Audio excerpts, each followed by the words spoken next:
Another important thing to think about, or I should say an important consideration when it comes to building a supportive communication environment, is that building a supportive communication environment is great protection against the very real danger of groupthink. Now, some of you may be familiar with the term groupthink, some of you may not be. It's a term that often gets used when talking about organizations and communication within organizations. And what groupthink is it refers to a mode of thinking when a particular group becomes so enamored and insulated in and of itself that it's no longer able to objectively assess the problems facing the group. So this is a very dangerous thing for any sort of group that's trying to engage in some sort of collaborative task or creation of a project or completion of a goal. Because if you're no longer able to objectively assess the problems facing the group, you're not going to be able to move forward. Now, there's a couple of distinct characteristics of groupthink, and as we go through these, you'll see how having that supportive communication environment that allows for open and honest communication ultimately protects your group against some of these symptoms. The first symptom of groupthink is the illusion of invulnerability. That is, the group believes so strongly that it is the best that it loses all sense of outside reality. It's just this idea that, you know what, we can do no wrong. We cannot fail. We're not vulnerable at all.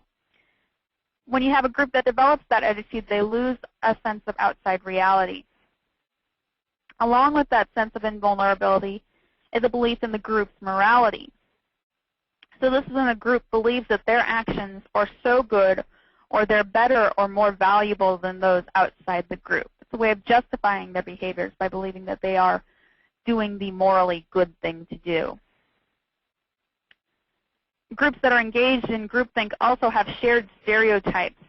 It's kind of this attitude of us versus them, that anyone who opposes the group is just stupid or wrong. Along with those shared stereotypes is also this idea of collective rationalizations. This is when a group is able to explain away problems. They're able to rationalize away the problems facing the group. And they're able to rationalize away and say, oh, that's not our fault. They just rationalize away, and that allows the group to stay with an ill-advised plan of action, even in the face of contrary information. This next symptom is one that's particularly important in light of our conversation about a supportive communication environment, and that is self-censorship. So individuals in the group hesitate to speak up when they begin to doubt the group or when they begin to see problems facing the group, because they know that they'll ultimately face the disapproval of the rest of the group. So in a defensive environment, you can see where there would be a real temptation to self-censor, because you don't want to face the hostility of the rest of the group. You don't want to have to argue with other people. And so if you see problems, you hold back. You kind of self-censor.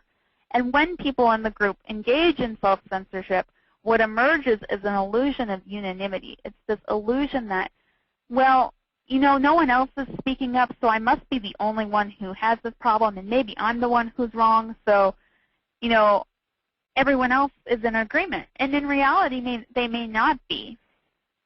But you can see that when people self-censor, when people no longer feel that they can raise objections or say, hey, we're going in the wrong direction, it continues to spiral in this kind of spiral of silence.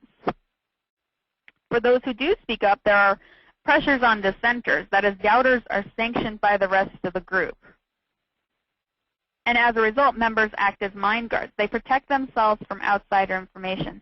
They also protect themselves from negative information. They don't want to hear the negative information. And so you can see where a group that's engaged in these behaviors, it's kind of a dangerous place to be, because if you no longer are able to objectively assess the problems facing the group, then you may continue on an ill-advised plan of action that ultimately may harm the productivity or inhibit you from being able to achieve your group's goals.